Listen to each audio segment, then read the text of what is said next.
Friends, ಎಲ್ಲರಿಗೂ NM animation Kannada ಚಾನಲ್ಗೆ ಸ್ವಾಗತ ಸುಸ್ವಾಗತ. ನಾನು ನಿಮ್ಮ ಜಯಕ್ಕ. ಇವತ್ತಿನ ವಿಡಿಯೋನ ಶುರು ಮಾಡೋದಕ್ಕಿಂತ ಮುಂಚೆಗೆ ಯಾರೆಲ್ಲ ಹೊಸದಾಗಿ ನೋಡ್ತಾ ಇದ್ದೀರಾ, ಸಬ್ಸ್ಕ್ರೈಬ್ ಮಾಡ್ದೇನೆ ಪ್ಲೀಸ್ ಸಬ್ಸ್ಕ್ರೈಬ್ ಮಾಡ್ಕೊಂಡು ನೋಡಿ. ಇದರಿಂದ ನಿಮಗೆ ಯಾವುದೇ ರೀತಿ ಅಮೌಂಟ್ ಕಟ್ಟಾಗೋದಿಲ್ಲ. ಹಾಗೆ ನಿಮ್ಮಿಂದ ಒಳ್ಳೆ ವ್ಯೂಸ್ ಬರ್ತಾ ಇದೆ. ಇದೇ ರೀತಿ ತುಂಬ ಜನ ಸಪೋರ್ಟ್ ಮಾಡಿ. ಹಾಗೆ ಇಂದಿನ ವೀಡಿಯೋಸ್ನ ಯಾರೆಲ್ಲ ನೋಡ್ಕೊಂಬಂದಿಲ್ಲ ನೋಡ್ಕೊಂಬನ್ನಿ. ಯಾಕಂದರೆ ಇದೊಂದು ಸೀರಿಯಲ್ ರೂಪದ ಸ್ಟೋರಿ ಆಗಿರೋದ್ರಿಂದ ಒಂದಕ್ಕೊಂದು ಲಿಂಕ್ ಇರುತ್ತೆ. ಹಿಂದಿನ ಸ್ಟೋರಿ ಅರ್ಥ ಆದರೆ ಮಾತ್ರ ಈ ಸ್ಟೋರಿ ನಿಮಗೆ ಅರ್ಥ ಆಗೋದು. ಕತೆ ಮುಂದುವರ್ಸೋಣ. ಬೇಗ ಸಬ್ಸ್ಕ್ರೈಬ್ ಮಾಡಿಕೊಡಿ. ಆದಷ್ಟು ಬೇಗ ನಮ್ಮ ಚಾನಲ್ಲಿ 1,000 ಸಬ್ಸ್ಕ್ರೈಬರ್ಸ್ನ ಮಾಡ್ಕೊಬಿಡೋಣ. ಬನ್ನಿ, ವಿಡಿಯೋನ ಕೊನೆ ತನಕ ನೋಡಿ, ಸ್ಕಿಪ್ ಮಾಡ್ದೇನೆ ಅಂತ ಹೇಳ್ತಾ ವಿಡಿಯೋನ ಶುರು ಮಾಡ್ತಾ ಇದ್ದೀನಿ. ಅರೆ, ಬಂದೇ ಬಿಟ್ಲಲ್ಲ. ಇಷ್ಟೊಂದು ಕಸದ ರಾಶಿ ನೋಡಿ ಏನು ಅನ್ಕೋತಾಳೋ ಏನೋ. ಏನಿದು ಇಷ್ಟೊಂದು ಕಸ ಇದೆಯಾ ಅವ್ರ ಮನೇಲಿ? ಎಷ್ಟು ದಿನ ಆಗಿತ್ತು. ಈಗೆಲ್ಲ ಯೋಚನೆ ಮಾಡ್ತಾ ಕೂತ್ಕೊಂಡ್ರೆ ಆಗೋದಿಲ್ಲ. ಕಷ್ಟ ಆದರೂ ಪರವಾಗಿಲ್ಲ, ನನ್ನ ಕೆಲಸನ ನಾನು ನಿಯತ್ತಾಗಿ ಮಾಡೋಣ. ನನಗಿವ್ರು ಸರಿಯಾದ ಸಮಯಕ್ಕೆ ಸಂಬಳ ಕೊಟ್ಟರೆ ಸಾಕು. ಅರೆ ಏನಮ್ಮ, ಅಲ್ಲ 6:30ಗೆ ಬರ್ತೀನಿ ಅಂದ್ಬಿಟ್ಟು 7 ಗಂಟೆಗೆ ಬಂದಿದೆಯಲ್ಲ. ಅರ್ಧ ಗಂಟೆಯಿಂದ ಕಾಯ್ತಾ ಇದ್ದೀನಿ ನಾನು. ಬರ್ತೀಯೋ ಇಲ್ಲ ಅಂದ್ಕೊಂಡಿದ್ದೆ. ನೀನು ಬರ್ತೀಯ ಅಂದ್ಬಿಟ್ಟು ನಾನು ಬರೋ ಕಸನೆಲ್ಲ ತಂದು ಗುಡ್ಡೆ ಮಾಡಿ ಇಟ್ಟಿದ್ದೀನಿ. ಅದು ಸ್ವಲ್ಪ ಮನೆಯಲ್ಲಿ ಕೆಲಸ ಮುಗಿಸ್ಬರೋದು ತಡ ಆಯ್ತಮ್ಮ. ನಾಳೆಯಿಂದ ಸರಿಯಾದ ಸಮಯಕ್ಕೆ ಬಂದುಬಿಡ್ತೀನಿ 6:30ಗೆ. 6:30ಗೆ ಬಂದುಬಿಡು. ಕಸದವನು 6:45ಗೆ ಬರ್ತಾನೆ. ಇನ್ನೇನು ಬರೋ ಹೊತ್ತು ಇವತ್ತು ನೀನು ತಡವಾಗಿ ಬರ್ತೀಯ ಅಂತನೋ ಏನೋ. ಅವನು ಇನ್ನೂ ಬಂದಿಲ್ಲ. ಕಸ ಬೇರೆ ಇದೆಲ್ಲ ಅವನಿಗೆ ಹಾಕಬೇಕು. ಕಸದ ಗಾಡಿ ಬರ್ತದೆ BBMPದು. ಸರಿನಮ್ಮ, ಆಯಿತು, ನಾನು ಹಾಕ್ತೀನಿ ಬಿಡಿ. ಬಂತು ನೋಡು ಕಸದ ಗಾಡಿ. ಹೊಡೋಗು ಎಲ್ಲ ತೊಗೊಂಡೋಗಿ ಹಾಕ್ಬಿಡು. ಆಮೇಲೆ ಇದೆಲ್ಲ ಅಚ್ಚುಕಟ್ಟು ಮಾಡು. ಮನೆ ಒಳಗಡೆದೇನು ಬೇಡ ಇವತ್ತು. ಮನೆ ಒಳಗಡೆದು ನಾಳೆಗೆ ಮಾಡ್ಕೊಳ್ಳೋದಂತೆ. ಇವಾಗ ಈ ಹೊರಗಡೆದು ವರಾಂಡದು ನಮ್ಮ ಗಾರ್ಡನ್ ಎಲ್ಲ ಅಚ್ಚುಕಟ್ಟು ಮಾಡಿಬಿಡು. ಇದ್ದರೆ ಎಲೆಗಳೆಲ್ಲ ಗುಡಿಸಿ ಹಾಕ್ಬಿಡು. ಆಮೇಲೆ ಎಲ್ಲ ತೊಳೆದ್ಬಿಡು. ಗಿಡಕ್ಕೆಲ್ಲ ನೀರು ಹಾಕಂಗೆ. ಸರಿ ನಮ್ಮ, ಆಯಿತು. ಏನಪ್ಪ ಇದನ್ನೊಂಚೂರು ಒಳಗಡೆಗೆ ಹಾಕ್ತೀಯಾ? ಅಯ್ಯ, ಇದೇನಮ್ಮ ಇದು? ನಿಮ್ಮ ಮನೇಲಿ ಇಷ್ಟೊಂದು ಕಸನಾ? ಅಲ್ಲ, ಏನು ಎಷ್ಟು ತಿಂಗಳಾಯ್ತು ಕಸ ಮಾಡಿಕೊಂಡು? ಇಲ್ಲ ತೆಗಿ. ಇಷ್ಟೊಂದು ಕಸ ನಮ್ಮ ಗಾಡಿ ಒಳಗಡೆ ತುಂಬ್ಕೊಂಡ್ರೆ ಬೇರೆ ಯಾರ ಮನೆ ಕಸನೂ ಇಡಿಸಲ್ಲ. ಇನ್ನೊಂದು ದಿನ ಹಾಕ್ರಿ. ಇವಾಗ ನಿನ್ನ ಕೈಯಲ್ಲಿ ಐತಲ್ಲ ಅಷ್ಟು ಹಾಕಿ ಮಾತ್ರ. ಇಲ್ಲ ಕಣಪ್ಪ, ಇದೊಂದು ಸರಿ ಹಾಕಿಸ್ಕೊಂಬಿಡು. ಮನೆ ತುಂಬ ಗಲೀಜಾಗಿತ್ತು. ಎಲ್ಲ ಆಚೆಗೆ ತಗೊಬಂದ್ಬಿಟ್ಟಿದ್ದೀವಿ. ಇವಾಗ ಮತ್ತೆ ಮನೆ ಒಳಗಡೆ ತಗೊಂಡೋಗೋಕ್ಕಾಗಲ್ಲ. ಮಳೆ ಬೇರೆ ಬರೋಂಗಾಗಿದೆ. ಮಳೆ ಬಂತು ಅಂದರೆ ಇಲ್ಲೆಲ್ಲ ವಾಸನೆ ಬಂದ್ಬಿಡುತ್ತೆ ಕಸ ಇದ್ದರೆ. ತಗೊಳಪ್ಪ, ಇಲ್ಲ ಅಂತ ಹೇಳ್ಬೇಡ. ಜಯಮ್ಮ, ಅವನಿಗೆ ಒಂದು 50 ರೂಪಾಯಿ ಕೊಡ್ತೀನಿ ತಗ ಅಂತ ಅನ್ನು. ಅಮ್ಮವ್ರು ಹೇಳ್ತವ್ರೆ 50 ರೂಪಾಯಿ ಕೊಡ್ತಾರಂತೆ. ಹಾಕಿಸ್ಕೊಂಬಿಡು. ನಿಮ್ದೊಳ್ಳೆ ನಮಗೆ ಕಸನದು ಏನು ಗಾಡಿ ಮಡಿಕತ್ತೀರ? ಹಾಕು, ನೀನೇ ಒಳಗೆ ಹಾಕು, ನಾನು ಮುಟ್ಟಲ್ಲಪ್ಪ ಅದನ್ನು. ಗಬ್ಬು ವಾಸನೆ ಎಷ್ಟು ದಿನದಿಂದ ಕೊಳ್ತಿತ್ತು.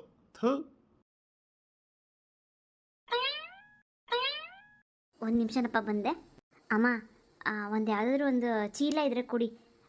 ಪ್ಲಾಸ್ಟಿಕ್ ಡಬ್ಬಗಳನ್ನೆಲ್ಲ ಆ ಚೀಲಕ್ಕೆ ಹಾಕಿ ಕೊಡ್ತೀನಿ. ಅವನಿಗೆ ಎತ್ಕೊಂಡು ಹೋಗೋಕ್ಕಾಗಲ್ಲ. ಇರು, ತಂದು ಕೊಡ್ತೀನಿ ಇರು. ತಗೊಂಡೋಗಿ ತುಂಬಿಟ್ಟು ಕಟ್ಟಿಬಿಟ್ಟು ಕೊಟ್ಬಿಡು. ಆಯ್ತಮ್ಮ. ಇದೊಂಚೂರು ಗಾಡಿಗೆ ಹಾಕಳಪ್ಪ, ತುಂಬ ತೂಕ ಐತೆ. ಇಲ್ಲ ಕಣಮ್ಮ, ನಾನು ಅವೆಲ್ಲ ಮುಟ್ಟೋದಿಲ್ಲ. ನಿಮ್ಮನೆ ವಿಪರೀತ ಕಸ ವಾಸನೆ, ನಾನು ಮುಟ್ಟಲ್ಲಪ್ಪ. ನೀವೇ ಹಾಕ್ರಿ. ಎಲ್ಲರೂ ತಂದು ಕಸನ ಅವರೇ ಹಾಕೋದು, ನಾವೇನು ಹಾಕೊಳ್ಳಲ್ಲ. ಸರಿ, ಆಯ್ತಿರಪ್ಪ. ಒಂದೇ ಒಂದು ನಿಮಿಷ ಇರಪ್ಪ. ಇಲ್ಲಿ ಬಿದ್ದಿರೋ ಎಲೆಗಳೆಲ್ಲ ತಗೊಬಂದ್ಬಿಡ್ತೀನಿ. ಯಮ್ಮ, ನಾಳೆಗೆ ಹಾಕುವ. ಹಸಿ ಕಸ ಒಣ ಕಸ ಎಲ್ಲ ಒಂದಕ್ಕೆ ಯಾಕೆ ತುರುಕ್ತಿಯಲ್ಲ? ಜೇಮ, ಇನ್ನೊಂದು 10 ರೂಪಾಯಿ ಹೆಚ್ಚಿಗೆ ಕೊಡ್ತೀವಂತನ್ನು. 60 ರೂಪಾಯಿ ಕೊಡ್ತೀವಿ ಕಣಪ್ಪ, ಎಲ್ಲ ಸೇರಿ ಹಾಕ್ಸ್ಕೊಂಬಿಡಪ್ಪ. ಅಯ್ಯೋ, ನನ್ನ ಕರ್ಮ. ಹಾಕ್ಬಿಡಿ ಅತ್ತ. ಅಬ್ಬಬ್ಬಬ್ಬ, ಇವತ್ತೇನಾದ್ರು ನಮ್ಮ ಸಾಹೇಬ್ರು ನೋಡಿದ್ರೆ ಮುಗಿದೋಯ್ತು ನನ್ನ ಕತೆ. 60 ರೂಪಾಯಿ ಆಸೆಗೆ ಗಾಡಿ ತುಂಬಿಸ್ಕೊಂಡು ಹೋಗ್ತಾ ಇದ್ದೀನಿ. ನೋಡುವ, ಇನ್ಮೇಲೆ ಈ ಥರ ಈ ಪಟ್ಟಿ ಕಸ ಮಾಡಿಕೊಂಡು ಒಂದೇ ಸತಿ ತುಂಬ್ಕೊಳ್ಸಂಗ್ರೆ ನಿಮ್ಮ ಮನೆ ಕಡಿಕೆ ಬರಲ್ಲ. ಇಲ್ಲ ಕಣಪ್ಪ, ಅವತ್ತು ಕಸ ಹಾಕ್ಬಿಡ್ತೀನಿ ನಾನೇ. ಇನ್ಮೇಲೆ ಹಂಗೆ ಆಗಲ್ಲ. ಆಯ್ತು.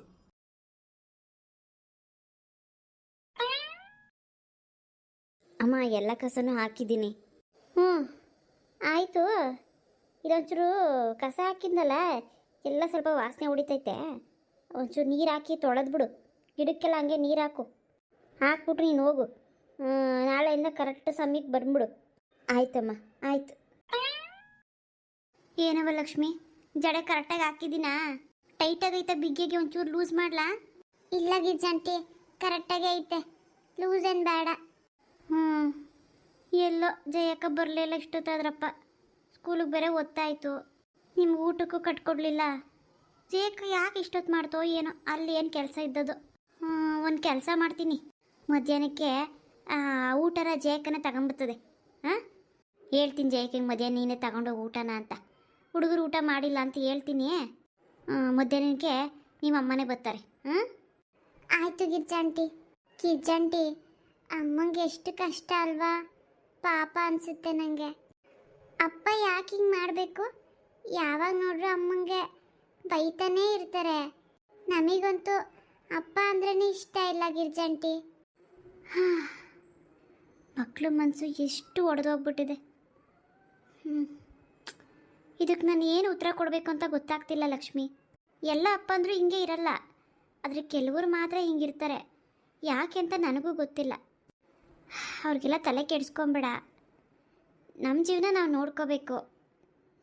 ಕೊನೆವರೆಗೂ ಯಾರೂ ಇರಲ್ಲ ಲಕ್ಷ್ಮಿ, ನಮಗೆ ನಾವೇನೆ ಜೀವನನ ರೂಪಿಸ್ಕೊಂಡು ಹೋಗ್ತಾ ಇರಬೇಕಷ್ಟೆ.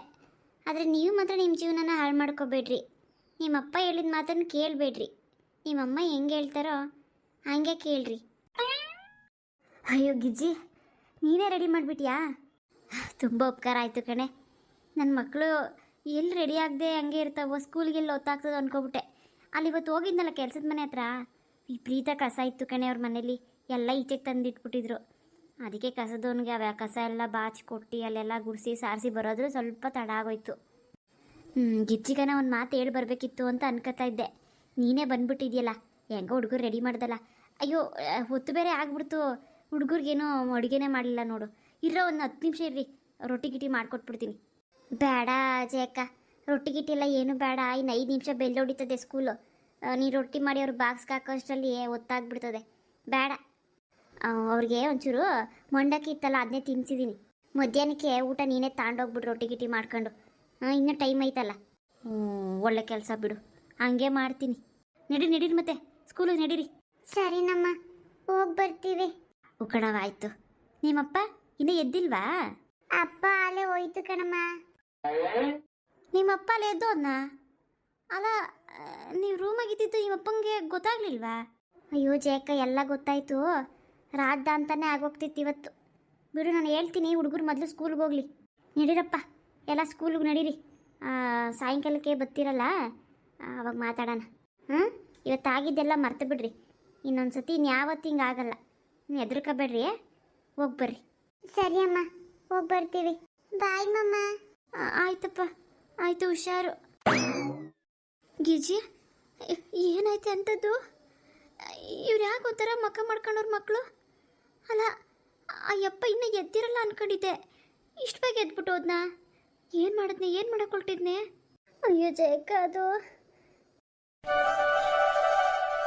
ನಾನೇನಾರ ಬಂದಿಲ್ಲ ಅಂದಿದ್ದಿದ್ರೆ ಪಾಪ ಹೆಣ್ಮಕ್ಳಿಗತೆ ಅದು ಏನಾಗ್ತಿತ್ತು. ಹೆದ್ರು ಹೋಗ್ಬಿಟ್ಟಿದ್ರು ಪಾಪ. ಅಯ್ಯೋ ಗಿಜ್ಜಿ, ಇವತ್ತು ದೇವ್ರು ಬಂದಾಗ ಬಂದು ನನ್ನ ಮಕ್ಕಳನ್ನ ಕಾಪಾಡ್ದೆ ಕಣೆ. ಇಲ್ಲಾಂದಿದ್ರೆ ಪಾಪಕ್ಕೆ ಸಿಕ್ಕಿ ನನ್ನ ಹೆಣ್ಮಕ್ಳು ಒದೆ ತಿಂದ್ಬಿಡ್ತಿದ್ಬೇಡ. ಕೋಪದಲ್ಲಿ ಏನು ಮಾಡ್ಬಿಡ್ತಿದ್ನ ಕಣೆ, ಏನು ಮಾಡ್ಬಿಡ್ತಿದ್ನ. ಹೆದರ್ಕೋಬೇಡ ಜಯಕ್ಕ, ನೀನು ಧೈರ್ಯವಾಗಿರು. ಏನು ಮಾಡ್ತೀಯ, ಇಂಥವ್ರು ಇರ್ತಾರೆ. ನಾನು ಬಂದು ಹೆಂಗೋ ತಡೆದೆ. ಸ್ವಲ್ಪ ಭಯನೂ ಇಟ್ಟಿದ್ದೀನಿ. ನಾನು ಪೊಲೀಸ್ ಸ್ಟೇಷನ್ಗೆ ಕಂಪ್ಲೇಂಟ್ ಕೊಡ್ತೀನಿ ಮತ್ತೆ ಈ ರೀತಿ ಆದರೆ ಅಂತ. ಅಂದರೂ ಯಾವುದಕ್ಕೋ ಬಗ್ಗ ಥರನೇ ಕಾಣಿಸ್ಲಿಲ್ಲ ನನಗೆ. ನನ್ನನ್ನು ಯಾಕೆ ಬತ್ತಿ ಈ ಮನೆಗೆ ಅಂತ ಏನೇನೋ ಅಂದ ನಿನ್ನ ಗಂಡ. ಅಂದರೂ ನಾನು ಬರೋಳೆ ಅಂತ ಅದು ಮೀರಿ ಮಾತಾಡ್ಬಿಟ್ಟಿದ್ದೀನಿ ನಾನು. ಏನು ಮಾಡಲಿ, ಕೋಪ. ನಾನು ಕೋಪ ತಡ್ಕೊಳಕ್ಕಾಗಲಿಲ್ಲ. ಇಂಥ ಒಳ್ಳೆ ಮಕ್ಕಳ, ಮುದ್ದಿನ ಮಕ್ಕಳನ್ನ ಹೊಡಿಯೋಕ್ಕೆ ಹೋಗ್ತಾನಲ್ಲ ಅಂದ್ಬಿಟ್ಟು ನಿನ್ನ ಗಂಡಂಗೆ ಬಾಯಿಗೆ ಬಂದಂಗೆ ಅಂದ್ಬಿಟ್ಟೆ. ಈ ಕಡೆ ನನ್ನ ತವ್ರ ಮನೆಯವರು ನನಗೆ ಸಪೋರ್ಟ್ ಇಲ್ಲ ಕಣೆ. ಈ ಕಡೆ ನನ್ನ ಗಂಡನ ಮನೆಯವರು, ಅವರಂತೂ ನನ್ನ ಕಂಡ್ರೆ ಶತ್ರು ಥರ ನೋಡ್ತಾರೆ. ನನಗೆ ಏನು ಮಾಡ್ಬೇಕಂತಲೇ ಗೊತ್ತಾಗ್ತಿಲ್ಲ ಕಡೆ ಗಿರ್ಜಿ. ಈ ಪಾಪಿನ ಕಟ್ಕೊಂಡು ನರ್ಕನೇ ಆಗೋಗ್ಬಿಟ್ಟಿದೆ ನನಗೆ. ಮದುವೆ ಆಗಿ ಒಂದು ವಾರ ಚೆನ್ನಾಗಿದ್ದೇನೆ ಅಷ್ಟೇ ಕಣೆ, ಅಷ್ಟೇ. ಅದಾದಮೇಲೆ ಇವನು ಮುಖವಾಡ ಕಳಚಿ ಬಿತ್ತು. ಇವನೆಲ್ಲ ಅವ್ರ ಮನೆಯವ್ರ ಕಡೆಗೇನೆ. ಇವನನ್ನು ನಂಬಿ ಒಂದು ಹೆಣ್ಣು ಬಂದಿದ್ದಾಳಲ್ಲ, ಅವಳು ಗೌರವ ಕಾಪಾಡಬೇಕು, ಅವಳಿಗೂ ಮರ್ಯಾದೆ ಸಿಗೋ ಥರ ಮಾಡಬೇಕು ಅಂತ ಇವ್ನ ಮನ್ಸಿಗೆ ಬರಲೇ ಇಲ್ಲ ಕಡೆ. ನನ್ನ ಅವ್ರು ಯಾರಿಗಂತ ಹೇಳ್ಕೊಳ್ಳೆ ಕೇಜಿ. ಇವ್ರ ಮನೆಯವರು ನರ್ಕ ಅಂದರೆ ಏನು ಅಂತ ಮದುವೆ ಆಗಿ 1 ವರ್ಷದಲ್ಲೇ ತೋರಿಸ್ಬಿಟ್ರು ಕಡೆ. ಆ ಬಾಣಿತನೂ ಮೊದಲನೇದು ಹೆಂಗೋ ನನ್ನ ಸಂಬಂಧಿಕರೇ ಮಾಡಿಬಿಟ್ರು. ಎರಡನೇದಕ್ಕೂ ಹೆಂಗೋ ನಮ್ಮ ಮನೆಯವರೇನೆ ಹೆಂಗೋ ಮಾಡಿದ್ರು ಅರ್ಧಂಬರ್ಧ. ಇನ್ನು ಮೂರನೇದಕ್ಕೆ ಮತ್ತು ಅವ್ರ ಮನೆಯವ್ರು ಮಾಡಬಾರ್ದು ಅಂತ ಏನೋ ಒಂದು ಕತೆ ಕಟ್ಲು ನಮ್ಮ ಅತ್ತೆ. ಮೂರನೇದಕ್ಕೆ ಅವ್ರ ಮನೆಗೆ ಹೋದೆ. ಹೊತ್ತೊತ್ತಿಗೆ ಸರಿಯಾಗಿ ಊಟ ಕೂಡ ಆಗ್ತಿರ್ಲಿಲ್ಲ ಕಡೆ. ನನಗೆ ಏನೇನೋ ಮಾತಾಡೋರು, ಸರಿಯಾಗಿ ಅನ್ನ ಬೇಯಿಸ್ತಿರ್ಲಿಲ್ಲ, ಹೊಟ್ಟೆ ತುಂಬ ಊಟ ಕೊಡ್ತಿರ್ಲಿಲ್ಲ. ನನ್ನ ಮಗಿಗೆ ಹಾಲು ಹೆಂಗೆ ಕುಡಿಸ್ಲಿ ನಾನು? ಅದು ಪಾಪ ಹಾಲು ಇಲ್ದೇನೆ ಯಾವಾಗಲೂ ಅಳವನು ನಮ್ಮ ಕೃಷ್ಣ. ಇನ್ನು ಇವನಿಗೆ ಹೇಳಿದ್ರೆ ನಮ್ಮ ಮನೆಯವ್ರೇನಂಗಲ್ಲ, ನೀನೇ ಇಲ್ದಿರೋನೆಲ್ಲ ಹುಟ್ಟಾಕೊಂಡು ಹೇಳ್ತೀಯ ಅಂತಾರೆ. ನಾನು ಯಾರಿಗೆ ಹೇಳಲೆ? ನನ್ನ ತವ್ರ ಮನೆಯವ್ರನ್ನೂ ಇಲ್ಲಿಗೆ ಬರ್ದಂಗೆ ಮಾಡಿಬಿಟ್ಟ. ಅವ್ರಿಗೆಲ್ಲ ಏನೇನೋ ಅಂದು ಮನ್ಸಿಗೆ ಬೇಜಾರು ಮಾಡಿ ಬರ್ದಂಗೆ ಮಾಡಿಬಿಟ್ಟ ಕಣೆ. ಈಗ ಅವರು ಇಲ್ಲ, ಇವರು ಇಲ್ಲ, ನಂಗೆ ಆಗೈತೆ ನನ್ನ ಪರಿಸ್ಥಿತಿ. ನನಗೇನು ಹೇಳಿ ಅಂತಲೇ ಗೊತ್ತಾಗ್ತಿಲ್ಲ. ಮೊದಲೇ ತಾಯಿ ಇಲ್ದಿದ್ದ ತಬ್ಲಿ ನಾನು. ಹಿಂಗಿರುವಾಗ ಇವನೊಂದು ಸ್ವಲ್ಪ ಅರ್ಥ ಮಾಡ್ಕೋಬೇಕು ತಾನೆ. ನನ್ನ ತಾಯಿ ಇಲ್ದಿರೋ ಹುಡುಗಿ ಹೆಂಗೆ ನೋಡ್ಕೋಬೇಕು ನನ್ನ? ಇವನ್ನೇ ಬಂದಿದ್ದೀನಿ, ಯಾರು ದಿಕ್ಕು ಹೇಳು? ನನ್ನ ಮಕ್ಳಿಗೆ ಮಾತ್ರ ಹಂಗೆ ಆಗಬಾರ್ದು ಕಡೆ. ನಾನು ದೇವ್ರ ಹತ್ರ ಕೇಳ್ಕೊಳ್ಳೋದು ಇಷ್ಟೇ ಕಡೆ ಗಿರ್ಜಿ. ನನ್ನ ಮಕ್ಳಿಗೆ ಒಂದು ನೆಲೆಲಿಲ್ಲವರೆಗೂ, ಅವ್ರ ಮದುವೆ ಆಗಿ ಅವ್ರಿಗೆ ಮಕ್ಕಳಾಗೋವರೆಗೂ ನಾನು ಬದುಕಿರ್ಬೇಕು ಕಣೆ. ನಾನು ಬದುಕಿರ್ಬೇಕು. ಅವ್ರಿಗೆ ತಾಯಿ ಇಲ್ದಿರೋ ಕೊರ್ಗೆ ಮಾತ್ರ ಕಾಣಬಾರ್ದು ಕಡೆ ಗಿರ್ಜಿ. ಯುಜಿ ಅಕ್ಕ, ಇಷ್ಟೊಂದೆಲ್ಲ ನಿನ್ನ ಜೀವನದಲ್ಲಿ ನಡೆದಿರೋದು ನೋಡಿ ನನಗೆ ಆ ದುಃಖ ತಡ್ಕೊಳಕ್ಕಾಗ್ತಿಲ್ಲ. ಇಲ್ಲ ಜಯಕ್ಕ, ನೀನು ಸಿಕ್ಕಾಪಟ್ಟೆ ಕಷ್ಟಪಟ್ಟಿದ್ಯಾ, ನನಗೆ ಗೊತ್ತು.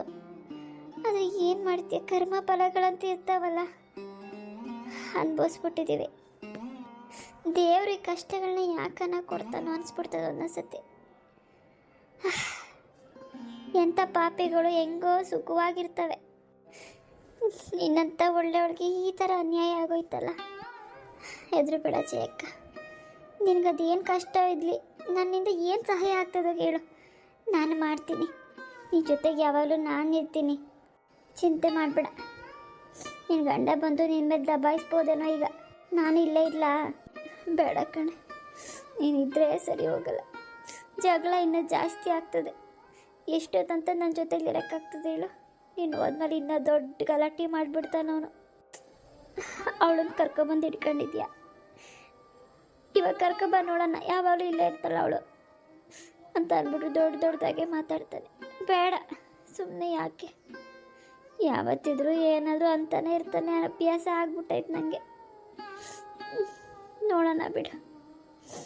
ಒಂದೇ ಸತಿ ಜೀವ ತೆಗೆದುಬಿಟ್ರೆ ಹೋಗ್ಬಿಡ್ಬೋದತ್ತ. ನನ್ನ ಮಕ್ಕಳು ಜವಾಬ್ದಾರಿ ಬೇರೆ ಐತೆ ನನಗೆ. ಅಯ್ಯೋ ಜಯಕ, ಯಾಕಂತ ಮಾತಾಡ್ತೀಯಾ? ಏನಾಗಲ್ಲ, ಸುಮ್ಮನಿರು. ಇಂಥವ್ರಿಗೆಲ್ಲ ಪಾಠ ಕಲಿಸ್ತಾನೆ ದೇವರು. ದೇವರೊಬ್ಬ ನೋಡ್ತಿರ್ತಾನೆ. ಎಂಥ ಗತಿ ಬರ್ತದೆ ನೋಡಿ ನಿನ್ನ ಗಂಡಂಗೆ. ಅನುಭವಿಸ್ತಾನೆ ಅವನು. ಚಿಂತೆ ಮಾಡಬೇಡ. ನನಗೇನು ಹೇಳಿ ಅಂತಲೇ ಗೊತ್ತಾಗ್ತಿಲ್ಲ ಜಯಕ್ಕ. ನಾನು ಹೋಗಿ ಬರ್ತೀನಿ ಸಂಜೆ ಮಕ್ಕಳು ಬಂದಮೇಲೆ. ಹುಷಾರು, ಏನೋ ಮಾತಾಡೋಕೆ ಹೋಗ್ಬೇಡ, ನಿನ್ನ ಗಂಡ ಮೊದಲೇ ಸರಿ ಇಲ್ಲ. ಆಯಿತು ಕಣೆ. ಫ್ರೆಂಡ್ಸ್, ಇವತ್ತಿನ ಎಪಿಸೋಡ್ ನಿಮ್ಮೆಲ್ಲರಿಗೂ ಇಷ್ಟ ಆಗಿದೆ ಅಂದ್ಕೊಂಡಿದ್ದೀನಿ. ಈ ಎಪಿಸೋಡನ್ನ ಮಾಡ್ತಾ ನನಗೆ ಒಂಥರ ಬೇಜಾರಾಗೋಯ್ತು. ಏಕೆಂದರೆ ಡೈಲಾಗ್ಸ್ ಹೇಳುವಾಗ ಆ ಕ್ಯಾರೆಕ್ಟರ್ನ ನಾವೇ ಅಂತ ಊಹೆ ಮಾಡ್ಕೋಬೇಕಾಗತ್ತಲ್ವ, ಆಗ ಸ್ವಲ್ಪ ಬೇಜಾರಾಗುತ್ತೆ. ಇರಲಿ, ಇವತ್ತಿನ ಎಪಿಸೋಡ್ ಹೇಗೆ ಬಂತು ಅಂತ ನನಗೆ ಕಮೆಂಟ್ಸ್ ಮುಖಾಂತರ ತಿಳಿಸಿ. ನಾನು ಎಲ್ಲರ ಕಮೆಂಟ್ಸ್ಗೂ ಕೂಡ ರಿಪ್ಲೈ ಮಾಡ್ತೀನಿ. ಮುಂದಿನ ವೀಡಿಯೋದಲ್ಲಿ ಮತ್ತೆ ಸಿಗೋಣ. ಎಲ್ಲರಿಗೂ ಬಾಯ್.